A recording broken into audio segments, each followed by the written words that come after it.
Bem-vindos a mais uma mensagem aqui pelo nosso canal, tá bom? Obrigado a você aí que tem sempre estado conosco, você que tem deixado aí o teu like, você que tem deixado aí teu comentário, você que tem compartilhado aí das mensagens, tá bom? Sejam todos bem-vindos. Para quem não me conhece, eu sou o irmão Elson Jesus, falo aqui da Bahia, tá bom? Vamos juntos desfrutar de mais um assunto que se trata o Evangelho. Não se deixe levar por vento de doutrinas. Esse é o tema que nós vamos desfrutar. Não se deixe levar por ventos de doutrina.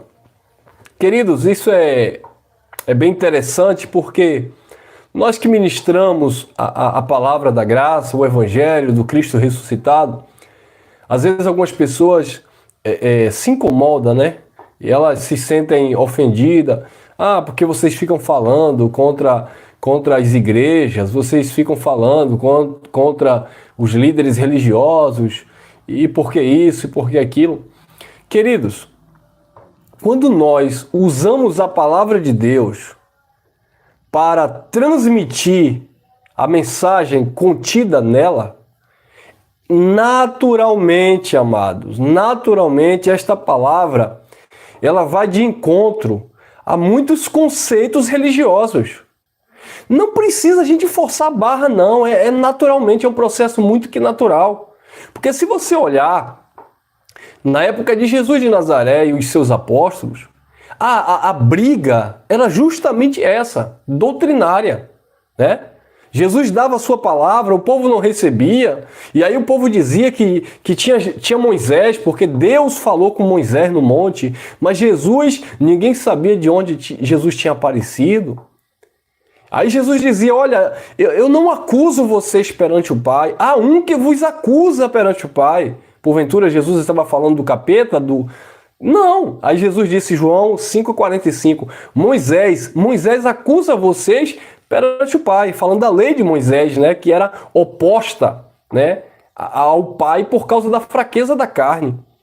Então, queridos, na palavra nós sempre vamos encontrar esse conflito, sabe? Jesus e os apóstolos, Pedro pregando ali com Tiago e João, e o sacerdote mandando eles calarem a boca, está lá em Atos, capítulo 5, versículo 29.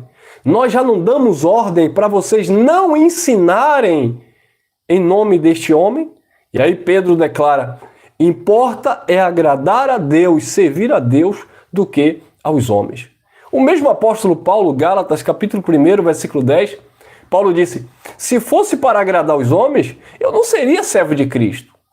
Queridos, se você for olhar para o sistema religioso de um modo geral, você vai encontrar entretenimento, sabe? Você vai encontrar uma palavra que vai agradar os homens. Porque, um exemplo, se a pessoa vai ali naquela instituição, ah não, aquela não me agradou porque aquela ali fala muito de dinheiro, aquela ali é um pede demais, eu não vou ficar naquela não, eu quero uma coisa mais espiritual, eu quero uma coisa mais voltada para os mistérios ocultos. Aí ela sai daquela que tem a doutrina base, a doutrina da prosperidade, né? Ela sai daquela que tem o vento de doutrina dos apegos às coisas, aos bens materiais, que leva você supostamente a se tornar um empresário, a estar sempre por cima, nunca por baixo, sabe? Então, ela não gosta, ela não se adaptou àquela linha de doutrina, àquele sistema. Aí ela vai procurar uma que é fogo puro. Quando ela chega naquela que é fogo puro, não se fala tanto ali de dinheiro. Lá no finalzinho que fala do dízimo e tal, mas aquela coisa rasa. E aí o pessoal dá lá o dízimo, dá lá, né, participa lá dos seus projetos, etc. Mas ela gosta daquele meio ali que fala em fogo, que vê irmão caindo, que vê irmão rodando, que vê irmão babando, e no final derrama óleo, e o pastor vem, coloca a mão na cabeça e começa a declarar, e aquela palavra de autoajuda, e aquele momento de êxtase ali, onde todos ali começam a falar ali nas pseudas línguas angelicais. Então ela diz, não, eu quero essa aqui. Já o outro diz, não, eu não quero aquela porque aquela só fala de dinheiro, eu não quero essa aqui também porque essa aqui parece que é todo mundo doido, parece que todo mundo aqui tá meio cheirado, parece que todo mundo aqui né? Então, eu quero uma mais tranquila. Aí ele vai para uma neopentecostal, ele vai para aquela lá onde as pessoas estão politicamente corretas, bem vestidas, pessoas falam pausadamente, o pregador tem uma boa oratória, ele é eloquente, sabe? Ele chama atenção no seu posicionamento no altar, sabe? Ele gesticula bem as mãos, ele aponta para os anéis de ouro de teologia, tal. Então, ele fala o grego, ele fala um pouco do hebraico. Então, eu quero aquela ali, entendeu? Mas não sabendo que ali é um outro vento de doutrina, onde vai ter sempre aquela coisa, né? E a Arca da Aliança, e o pregador ele usa ali a quipazinha, ele tem a roupa ali com as 12 pedras, simbolizando as pedras de Israel. Eles gostam disso, né? Das tribos de Israel. E aí ele fala também que no final do ano, eles gostam disso, vai buscar uma nova unção lá em Israel, e aí os irmãos vão participar com o carnezinho da campanha para Israel, e tal, aquela coisa, sabe? Bem maquiavélica, bem planejada, bem arquitetada. Então, sempre quando nós formos falar da palavra, a gente vai sempre se chocar com essas pessoas. E nós não podemos, amado, ocultar essas verdades. Como é que nós dizemos que estamos... Eu vou falar de um modo geral, como é que você, do sistema religioso, X ou Y, diz que ama a Deus, que ama a verdade, que quer conhecer a verdade, que se libertou do mundo e agora está na igreja, está na casa do Senhor. Mas aí você vê o pastor dizendo assim, olha, leva essa rosa para casa, essa rosa aqui, essa rosa foi consagrada, é a rosa do puxamento espiritual, e essa rosa tem poder. Como é que você aceita isso? E nós que conhecemos a verdade, que Deus não aprova essas coisas, como é que nós vamos nos ocultar? Não, nós não vamos nos associar às obras infrutíferas das trevas. Eu não vou, amado. Ah, mas não importa, irmão, se o irmão dá dízimo lá, se o irmão... não é da minha conta se você dá dízimo, se você dá trízimo, o que você dá não me importa. Se você quer dar lá na sua instituição, você dê. Agora, o que eu me importa, a minha obrigação é falar a verdade, é pregar o evangelho, pregar as escrituras e mostrar, olha gente, dízimo não é dinheiro, se você quiser dar dinheiro, você dê, o dinheiro não é seu. Dízimo não é dinheiro, a casa do tesouro ficava lá em Jerusalém, sabe? Era uma despensa que ficava lá no templo, não existe mais o templo caiu em 70, então a gente precisa ensinar essas verdades. Só quem recebia dízimo era o sacerdócio levítico, só quem dava dízimo era os judeus. Então eu não sou de nenhuma tribo sacerdotal, eu não sou da tribo de Levítico, eu não posso receber dízimo. Você não é judeu, não pode dar dízimo, tá? Dízimo era semente, nunca foi dinheiro, entendeu? Então a gente tem que ensinar essas coisas. Diz as escrituras, se o local da entrega dos dízimos estivesse muito longe, eles podiam vender, comprar, beber, sabe? Satisfazer a sua alma. Então assim, essas coisas precisam serem ditas. Agora, se você é do sistema religioso se incomoda porque eu estou falando a verdade e a carapuça está servindo, eu sinto muito. Então, nós não vamos nos deixar ser levados por vento de doutrina, tá bom? Não se deixe levar por vento de doutrina. Isso é vento de doutrina. Ah, mas é porque o senhor fica pregando contra o jejum. Eu não prego contra o jejum. Eu mostro nas escrituras como era o jejum. Como Deus usou o profeta Isaías lá no capítulo 58 para mostrar como era o jejum. O jejum não era uma abstinência de alimento nesse sentido das pessoas afligirem as suas almas. Mas sim, ele disse, esse é o jejum que agrada a Deus. Se compadecer do necessitado, levantar o caído, ter misericórdia, essas coisas. Bem como Jesus também falou acerca do dízimo, Mateus 23, que alguns espertalhões usam de má fé para dizer que ali é Novo Testamento. Ele diz, não, aqui, ó, Mateus 23 é Novo Testamento. E Jesus falou do dízimo. Sim, primeiro, Jesus estava repreendendo os fariseus, você é fariseu? Que eles davam o dízimo. Ah, mas eu dou o dízimo, então os fariseus também davam.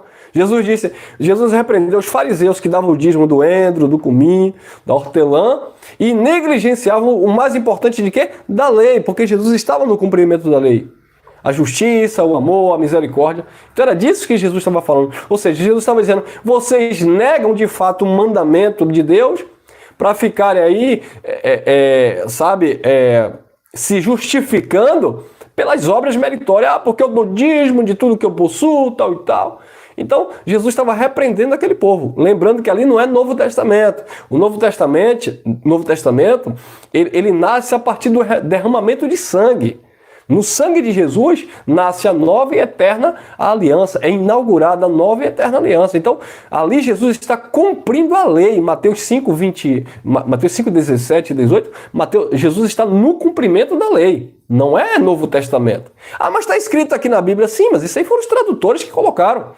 Quando você estuda as Escrituras, você vai ver que o Novo Testamento, ela vem depois da morte do testador, como diz o escritor aos Hebreus, tá bom? Ah, mas eu jejum, eu faço isso, eu faço aquilo. Sim, Jesus disse, quando vocês jejuarem, vocês não têm que mostrar os homens que estão jejuando com o rosto desfigurado. E o que é que nós vemos hoje aí? Ou seja, era para fazer algo secreto, naquele contexto, era para fazer algo em secreto, que Deus recompensava publicamente, mas o que é que nós vemos hoje aí? Os fariseus tocando trombeta na televisão, nas redes sociais. Porque nós estamos nos 21 dias de jejum de Daniel. Porque nós estamos no jejum de não sei o quê. No propósito do jejum, eu tô 15 dias sem comer. Problema seu. E é mentira desses cabras, rapaz. É mentira, eles estão comendo escondido. Lá na televisão chega e diz que está fazendo jejum. Para quê? Para escravizar o povo. Para enganar o povo, para mandar o povo fazer coisas que eles mesmos não fazem. É como Jesus disse dos fariseus. Olha, acautelável dos fariseus, eles mandam vocês fazerem, mas eles mesmos não movem nem com o dedo. Eles colocam um jugo pesado sobre vocês, mas eles mesmos não querem mover esse jugo. Por quê? Isso é vento de doutrina, abençoados.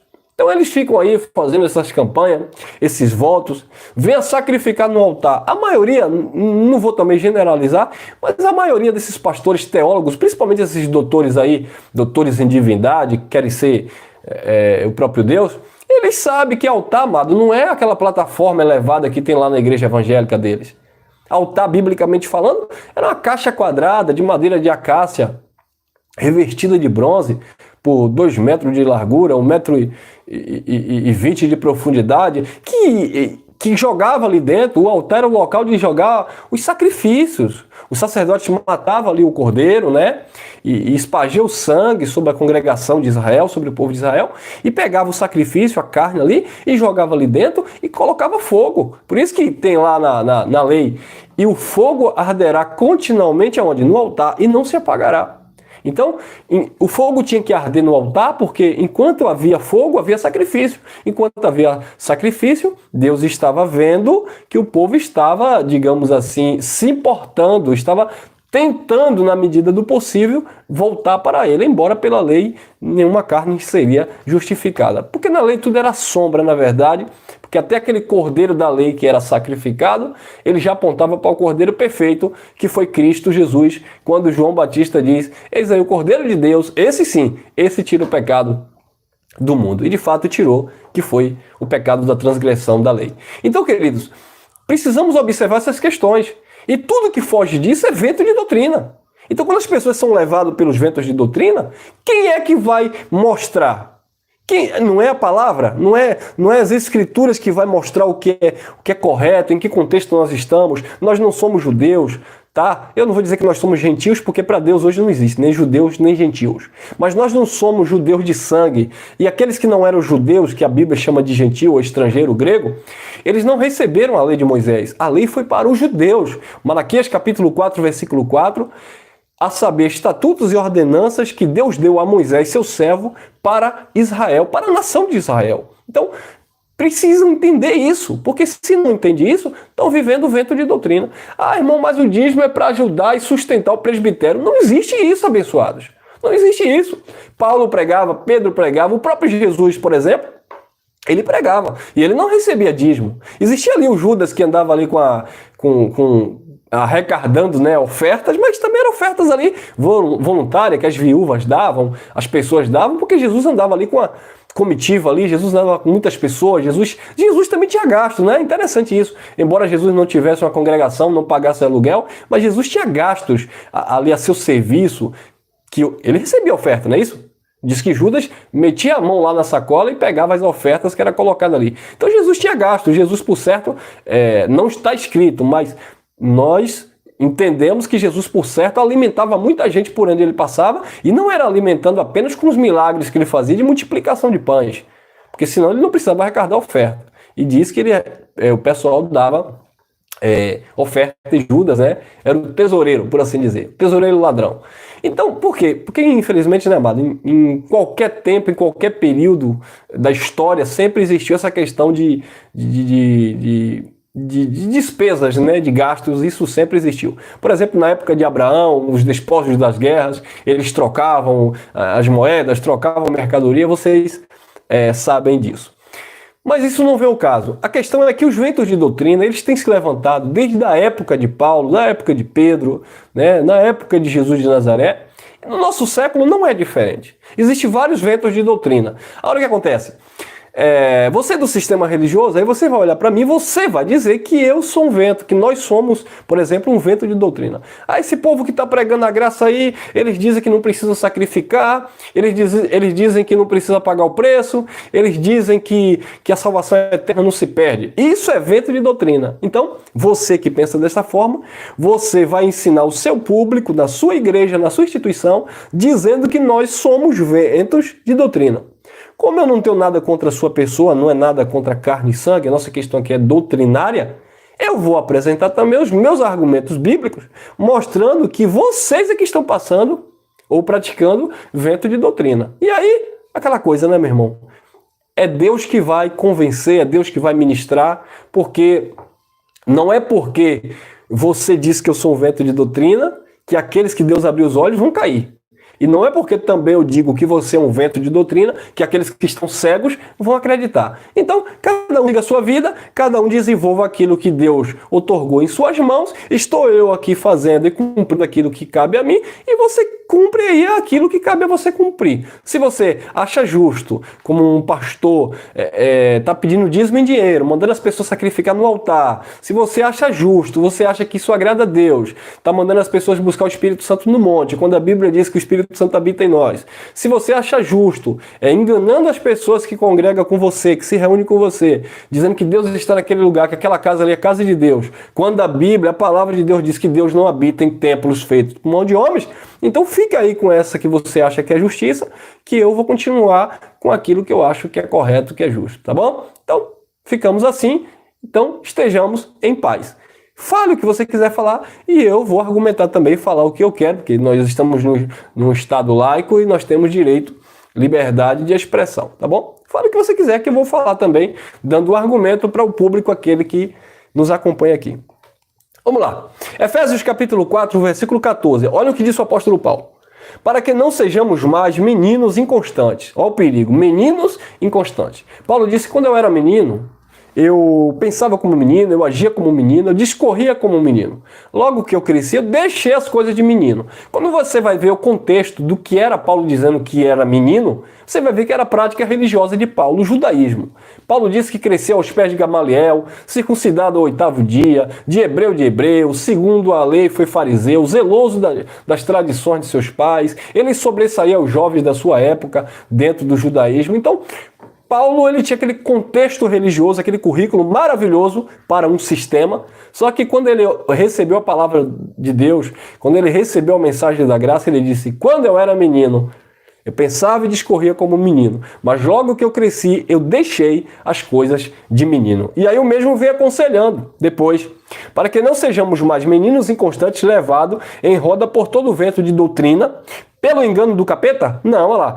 Pelo engano dos homens, que com astúcia enganam fraudulosamente. Cadê um demônio aqui enganando? Cadê o capeta enganando? Cadê um diabo espiritual aqui enganando? Não, sempre o homem mau, o homem maligno, o homem perverso, o homem que é opositor, o homem que é contrário, o homem que é o adversário. Viu aí, abençoados? Porque isso é um adjetivo do que é satânico, do que é diabólico.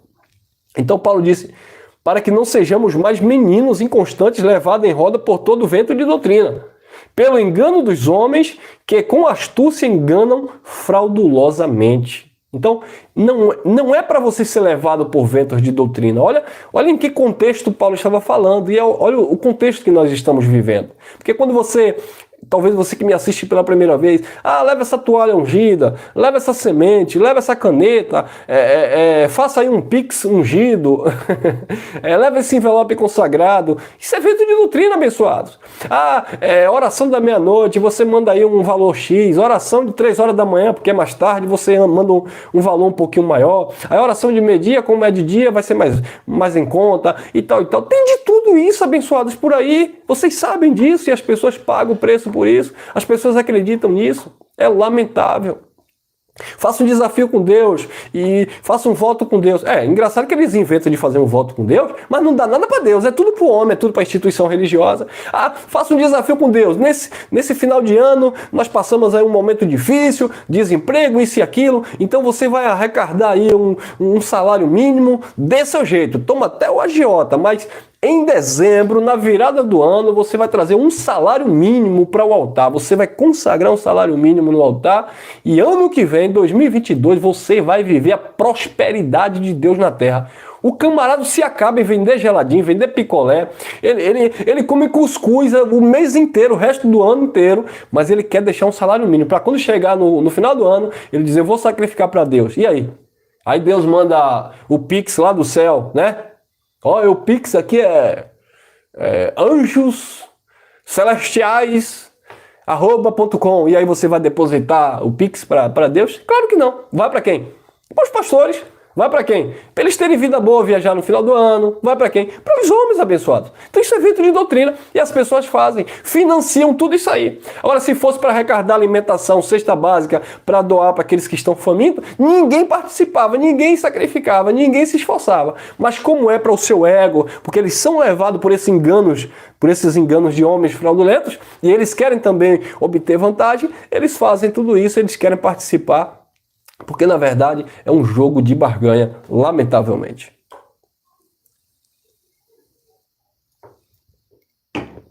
Não é isso, irmão? Ou eu estou errado? É isso. E eu sei que os meus irmãos, meus amigos do sistema religioso, eles sabem disso. Só que eles não vão dar o braço a torcer. Elcio, você está até certo, faz até sentido o que você fala. Eu sei, abençoado, eu sei. O problema é que vocês estão presos a um sistema. Eu sou livre. Nós somos livres. Os irmãos que se reúnem conosco, que ouvem aqui a palavra, são livres. Nós não estamos presos a homens. Agora você é preso a uma instituição, você é preso a uma convenção, você está debaixo de uma autoridade pastoral porque você subentende, ou você entende, ou você acredita que se você não tiver submetido a um homem, você não consegue se relacionar com Deus. Amar todo mundo, amado. Amar a todos, seguir em paz com todos, suportar a todos. Mas vida com Deus é uma vida muito particular. Não tem nada a ver com homem, com pastor na sua vida. Não tem nada a ver com profeta conduzindo a sua vida. Tem a ver com o Espírito Santo que habita em você. Agora, se você não acredita que o Espírito, o próprio Deus, habita em você e te conduz e te direciona, aí você vai sempre recorrer aos homens, ao guru ali, ao pai de santo ali, ao pastor ali, ao padre ali, ao apóstolo ali, porque você não consegue andar com as próprias pernas. Foi o que Paulo disse à igreja da Galácia, capítulo 4, versículo 19. Eu sinto dores de parto. De novo eu sinto dores de parto. Até que eu, Paulo, seja formado em vocês? Até que eu, o apóstolo Paulo, esteja aí sendo formado no caráter de vocês? Não, Paulo disse, até que Cristo seja formado em vós. É necessário formar Cristo nas pessoas, para que as pessoas entendam quem é Cristo, o que é que Deus faz na sua vida, quem é Deus na sua vida, e não ficar dependendo de um guru religioso, andando debaixo das vontades humanas, pessoas que não têm nenhum tipo de instrução, de saber, de conhecimento escatológico, não tem nenhum tipo de conhecimento pactual, passagens, textos históricos, textos poéticos, e eles pegam a Bíblia como um todo e joga. Isso é evento de doutrina. Mistura Apocalipse com um livro de poéticos, e mistura lá os livros proféticos, e mistura os Salmos, e mistura o Cantares de Salomão, e que você é a Rosa de Saron, e que o noivo está na porta batendo, e que ele bota a mão e você vê a porta. Gente, absurdo, vento de doutrina. Irmão, mas está na Bíblia. Claro que está na Bíblia, amado. Está na Bíblia também mulheres e homens sendo sacrificados, está na Bíblia animais sendo sacrificados, está na Bíblia também animal falando, está na Bíblia também serpente enganando a mulher, está na Bíblia tudo isso. E aí?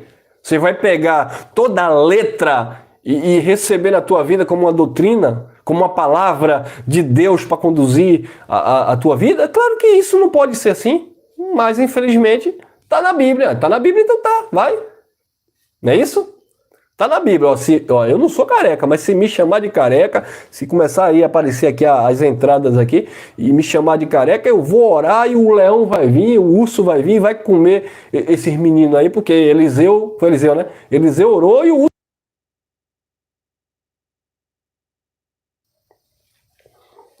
Entenderam, abençoados? A gente não pode ficar com essa cegueira a ponto de dizer, tá na Bíblia, não entendendo também, amados, que aqui contém a palavra de Deus, mas não é a Bíblia como todo esse livro que os homens pegaram, interpretaram ao seu bel prazer, textos adulterados, várias traduções deturpadas, e você pega qualquer Bíblia, qualquer livro da capa preta que tem o nome Bíblia Sagrada, você acha que ali até uma vírgula é sagrada. Não, porque a palavra de Deus diz que nós não podemos tirar nem um tio e nem uma vírgula. E aí você acha que é no sentido literal, tirar um tio e uma vírgula da Bíblia escrita. Claro que não. Estava falando da lei, que não podia tirar nada sem que tudo se cumprisse. E quem cumpriu? Quem cumpriu? Não é isso? Não podia tirar nem um tio e nem um jota da lei sem que tudo aquilo se cumprisse. E aí? Quem cumpriu antes de Jesus? Quem cumpriu? João Batista cumpriu? Elias cumpriu? Davi cumpriu a lei? Moisés cumpriu a lei? Josué cumpriu a lei? Jeremias cumpriu a lei? Profeta Oséias cumpriu a lei? Daniel cumpriu a lei? Malaquias cumpriu a lei? Miqueias cumpriu? Jonas cumpriu? Abacuque cumpriu a lei? Pedro, Tiago, João no barquinho cumpriu a lei? Ninguém cumpriu. Quem cumpriu a lei? Jesus. Então ninguém podia tirar um tio, um jota da lei sem que tudo se cumprisse. Quem cumpriu a lei? Romanos capítulo 10, versículo 4. Cristo é o fim da lei para a justiça de todo aquele que nele crê. Mateus capítulo 5, versículo 17.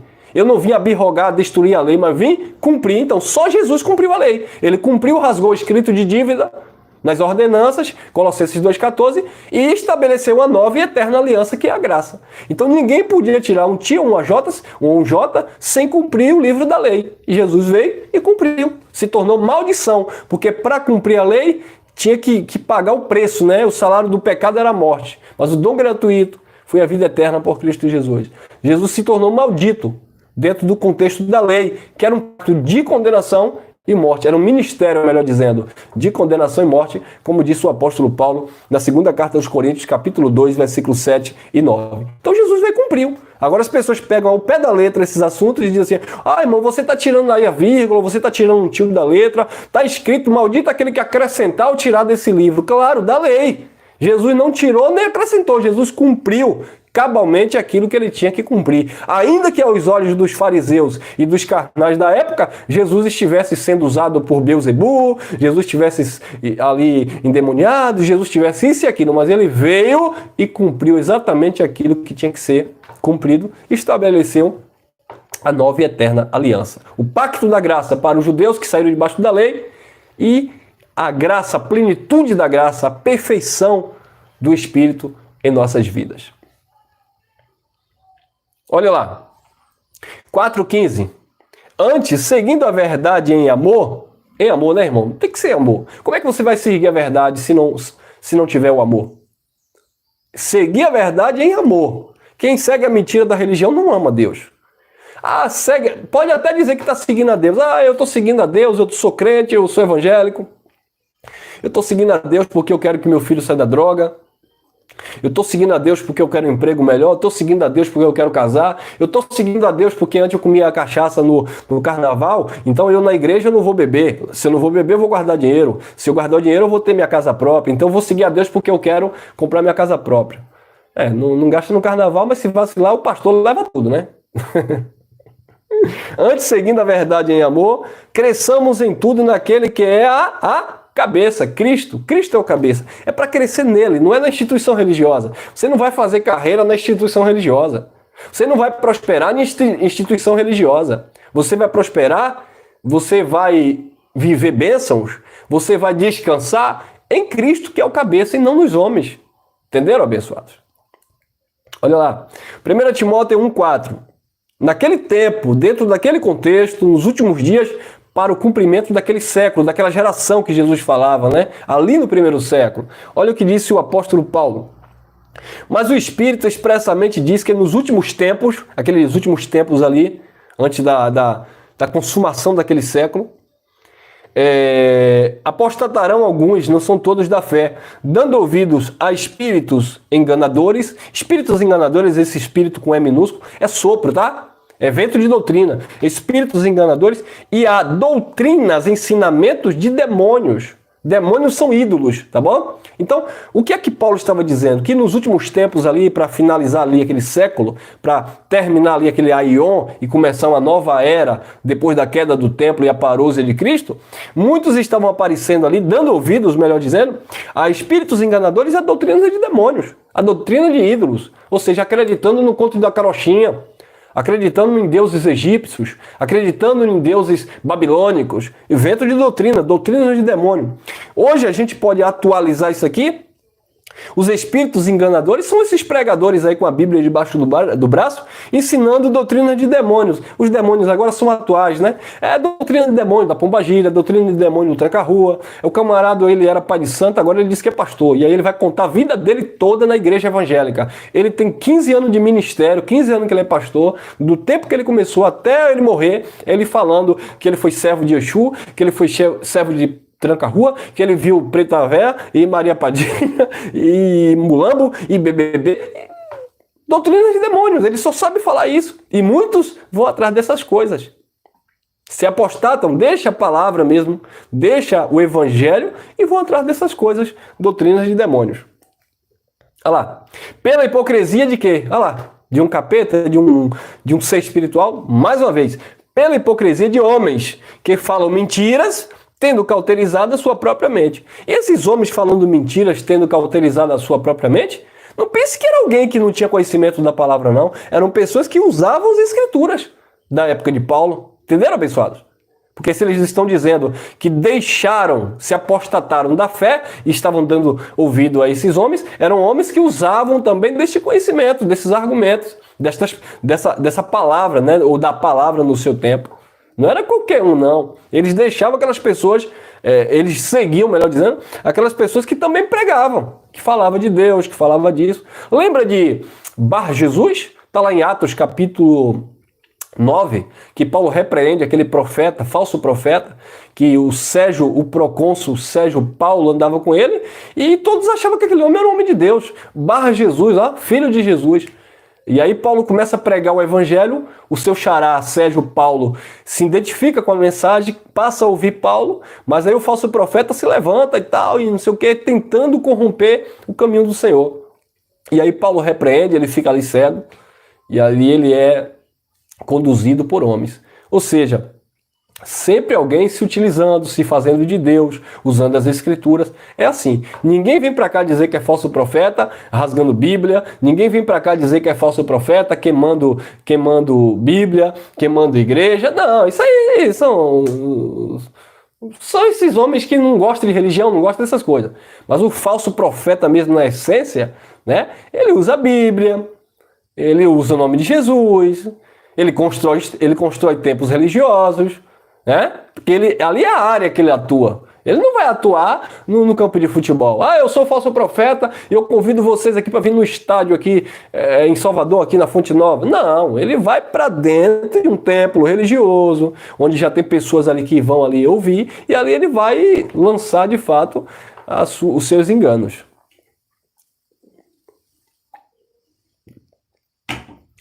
Pela hipocrisia de homens que falam mentira tendo cauterizado a sua própria consciência. Consciência cauterizada. 2 Timóteo 4,3. Porque virá tempo, mais uma vez, falando daquele tempo que estava vindo, tá? Não é no nosso contexto. Porque virá tempo em que não suportarão a sã doutrina. Agora eu posso falar porque nós já estamos vivendo esse tempo que não suportam a graça de Deus. Eu falei da graça de Deus, eu comecei a falar aqui na Bahia já há quase 7 anos. Eu perdi amizade com pastores do sistema, me bloquearam, não conversam mais comigo. Por quê? Porque eles não suportam a sã doutrina. Naquele tempo não suportavam a sã doutrina e hoje eles não suportam o evangelho da graça.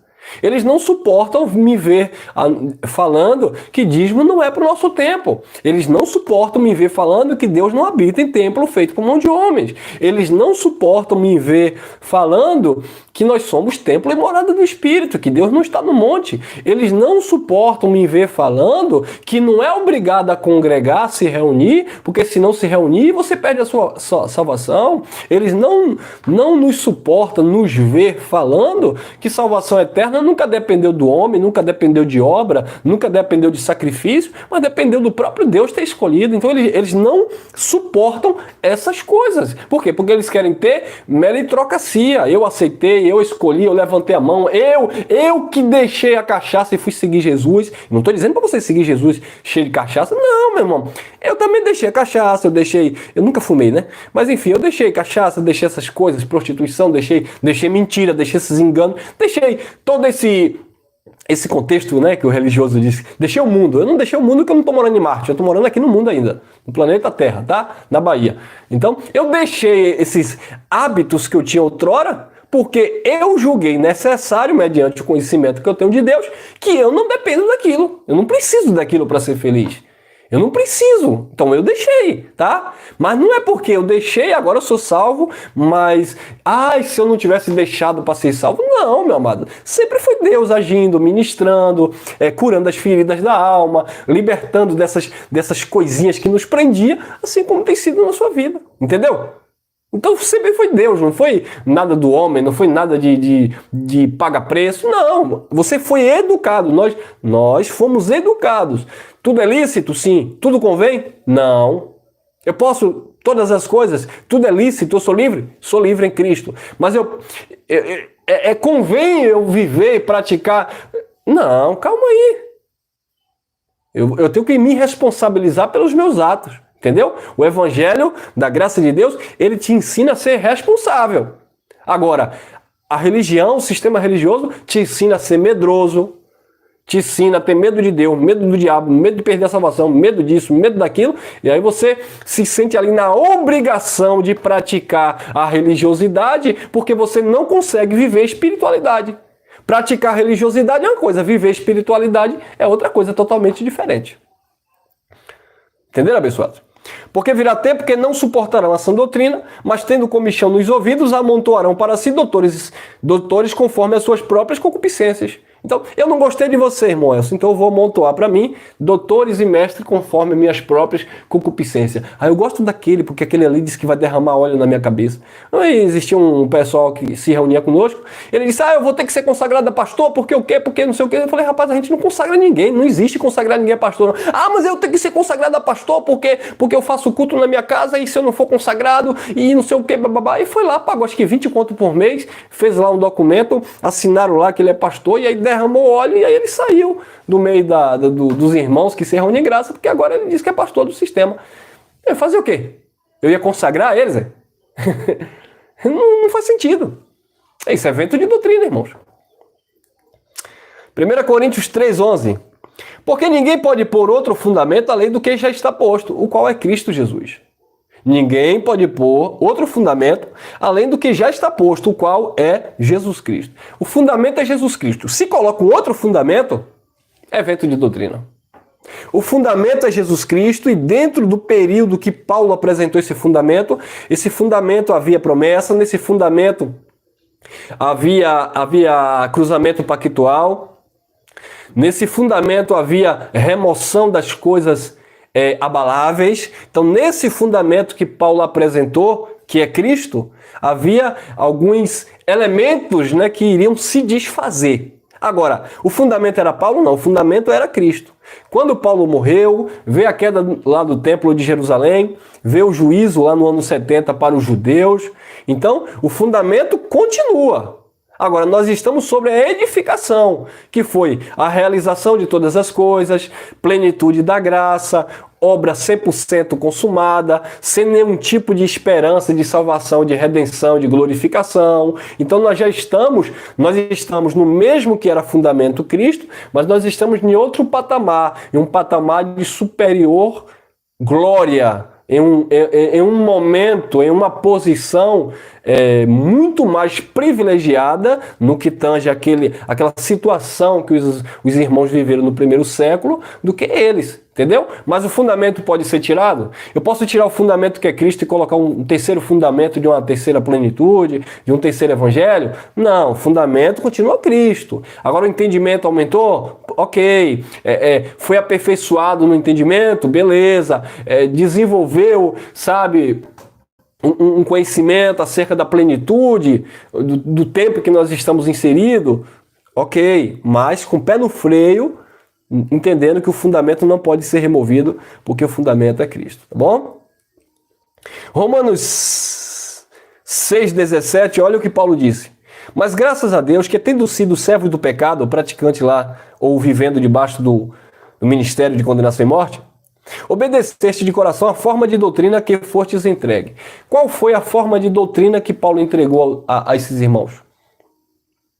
Foi a forma de doutrina de Paulo? Foi Paulo que disse assim, olha, vocês eram servos do pecado? Porque o religioso entende assim, ó. Eu levava alguns irmãos, que eu não vou dizer que evangelizava, né? Eu ganhava para a instituição religiosa, e aí eu levava eles para se batizar lá no sistema, e quando o pastor ia batizar nas águas, ele usava esse texto. E ele fazia as pessoas confessar esse texto com ele na hora do batismo. Eu ficava de olho. Aí um dia eu chamei o meu pastor e repreendi ele. Falei, vem cá, o senhor está equivocado. Como é que o senhor, na hora de batizar, o senhor lê esse versículo e manda o abençoado ler? Ele, como assim, Elcio? Eu disse, sim, olha o que Paulo disse. Mas graças a Deus que, tendo sido servo do pecado, obedeceste de coração a forma de doutrina a que fostes entregue. Não é isso que Paulo disse? Ele disse, sim. E eu dizia, o que é que Paulo estava ensinando aí? Que eles eram servos do pecado e Paulo pegou uma forma de doutrina que era o evangelho de Cristo e agora eles estavam submetidos à forma de doutrina que era o evangelho de Cristo. Mas o meu pastorzão, sabido todo, ele fazia as pessoas confessarem dando essa ideia. Que as pessoas eram pecadores porque andavam em carnaval, andavam bebendo, e agora estava recebendo a forma de doutrina da igreja pentecostal lá dele. Então ele fazia as pessoas confessarem isso na hora do batismo. Você se sujeita à forma de doutrina que você foi entregue agora? O irmão, sim. Você se sujeita à minha pessoa como pastor da sua vida? O irmão, sim. Você se sujeita às diretrizes aqui da igreja local, onde a gente faz isso, faz aquilo? Ao irmão, sim. Você se sujeita a ser dizimista, a participar disso, a participar daquilo? Os irmãos, sim. Viu aí, abençoado? Usando esse texto aí. Então a forma de doutrina que Paulo estava entregando aqui era a forma de doutrina que eles estavam saindo da lei e recebendo a graça. O evangelho do Cristo ressuscitado. Era isso aqui. Então, se sai dessa forma de doutrina, nesse contexto, eles estavam vivendo ventos de doutrina e não a sã doutrina que era a graça de Deus. Se dentro do nosso contexto as pessoas deixam de viver a plenitude do evangelho e começam a retroceder, seja as práticas oriundas do judaísmo, ou seja, vivendo dentro daquele contexto, ainda que Paulo viveu, vivendo ali aquela esperança de ressurreição, transformação, de glorificação de corpos, aí a pessoa está também vivendo um vento de doutrina, porque nesse contexto aqui, nós já passamos, nós já avançamos, nós não estamos mais lá, nós crescemos. Amém, abençoados? E nós vamos encerrar. Tem mais esse versículo? Vamos ler mais alguns versículos. Hebreus 13, 9. Não vos deixei levar em redor por doutrinas várias e estranhas, porque bom é que o coração se fortifique com graça. A graça. A minha graça te basta, disse Jesus a Paulo. Ele disse, quando Jesus disse para Paulo, a minha graça te basta, Paulo chega para Timóteo e diz, Timóteo, fortifica-te na graça que é em Cristo Jesus. Não vos deixei levar em redor por doutrina várias e estranhas, porque bom é que o coração, e o coração aqui é a mente, tá? Se fortifique com quê? Com graça, e não com alimento de que nada aproveitam aos que a eles se entregam. Bom é que o coração, que a tua mente se fortifique com o evangelho da graça. E não com esses alimentos que estão surgindo aí, o que tem aí no sistema religioso, que nada te acrescenta. Qual é o tipo de alimento que você tem comido pelos seus ouvidos? Qual tipo de alimento que você tem provado pelos seus ouvidos que para nada aproveita aos que se entregam a ele? Ah, não, porque agora não existe mais igreja, porque é errado orar, porque cantar louvor agora também é proibido, porque é religiosidade, porque se reunir também agora é sistema. Qual tipo de alimento você tem comido pelo ouvido? Não, porque agora não é graça, a graça já acabou em 70, porque agora é plenitude. Qual tipo de alimento você tem comido? Não vai adiantar em nada, irmão. Ou, não, porque eu tenho que voltar para praticar o jejum, porque essa igreja aqui não derrama óleo, essa igreja aqui não dá água orada. Qual é o tipo de alimento que você tem ouvido? Não, porque vocês não têm pastor presidente, eu tenho que voltar lá para o meu pastor, porque ele que me abençoava. Se eu tinha um emprego era porque eu orava, se eu casei foi porque ele profetizou, se eu comprei minha casa própria foi porque ele um dia passou lá na rua e jogou sal grosso e jogou óleo ungido. Então eu não vou ficar ouvindo vocês não quero ouvir você não, eu vou voltar às doutrinas várias e estranhas. Mas bom é que o coração, a mente, se fortifique com graça e especificamente a plenitude da graça de Deus. Amém? Romanos 16, 17. E rogo-vos, irmãos, que notemos que promoves dissensões e escândalo contra a doutrina que aprendeste, desviai-vos dele. A doutrina que aprendeste, não é várias doutrinas, não é ventos de doutrina, é a doutrina de Cristo como fundamento. E aqui nós encerramos.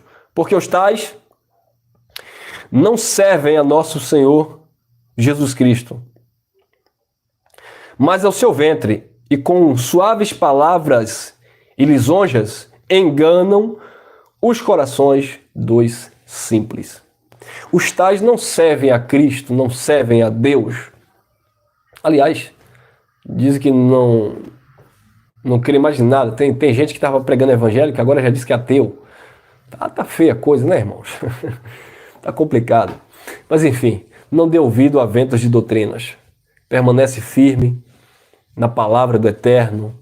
Viva a plenitude da graça como filhos livres que você é, como filhos livres que somos, consciente dos meus deveres, consciente das minhas obrigações, consciente de que tudo é lícito, mas nem tudo me convém, de que eu preciso seguir em paz com todos, não estar julgando quem é salvo, quem não é salvo. A nossa questão aqui é doutrinária. Como eu falei no início do vídeo, cada um vai levantar sua bandeira, cada um vai defender o seu argumento e vai competir a você analisar tudo e ser aí conduzido pelo Espírito Santo.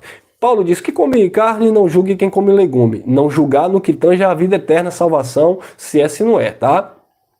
Mas no que tange, biblicamente falando, dentro da palavra, julgar se está certo ou errado, nós somos livres para debater sobre essas questões, tá bom? Por quê? Porque nós temos liberdade. E na liberdade, você não pode se submeter a julgo de escravidão, se sujeitando àquilo que o homem determina. Não estou pedindo para você assistir, se inscrever no canal, porque essa palavra aqui é a palavra que te salva, que não. Essa palavra foi a palavra que salvou a minha mente, salvou a mente dos irmãos aí que nos acompanham, desses irmãos aí que estão espalhados por todo mundo. Agora, se essa palavra te incomoda, Paulo disse, né? Que nós venhamos exalar o bom perfume de Cristo. Cheiro de vida para os que são da vida. Cheiro de morte para aqueles que perecem, aqueles que são da morte. Esta palavra que gera vida em você, que gera libertação em você. Quantos irmãos têm ligado para mim, conversado comigo? Irmão, eu era 20 anos da igreja X ou Y, eu fui pastor, eu fui obreiro, eu fui isso e aquilo, eu vivi escravizado, 30 anos. Outro dia eu conversei com um abençoado que chegou na nossa reunião. Se eu não me engano, ele tem quase 80 anos. Ele disse que passou 51 anos dirigindo denominações, dirigindo instituições religiosas, congregações. E hoje ele falando com lágrima nos olhos. Eu não sei se ele vai estar me assistindo. Meu irmão, beijo no teu coração. Porque que privilégio idade de ser seu neto, você chegar para mim, conversar comigo e eu ver lágrima no seu olho e ver a alegria que o senhor de quase 80 e poucos anos tem em dizer que depois de 51 anos do sistema religioso, o senhor está livre hoje para descansar com a sua família, viver em paz e ter convicção daquilo que quem é Deus na sua vida e entender que tudo aquilo que o senhor viveu foi uma mera religiosidade que aproveitou em algumas coisas, foi bom em algumas coisas, te ensinou muita coisa, porque nós aprendemos com tudo, afinal de contas tudo coopera, mas que espiritualmente falando, não trouxe nenhum tipo de benefício para nós. Mas de alguma forma, aliás, de todas as formas, foi bom. Porque hoje você não saberia quem é esse Cristo maravilhoso, essa palavra que você serve, se você não tivesse passado pelo engano lá da religião. Beijo no coração, graça e paz e até o nosso próximo encontro.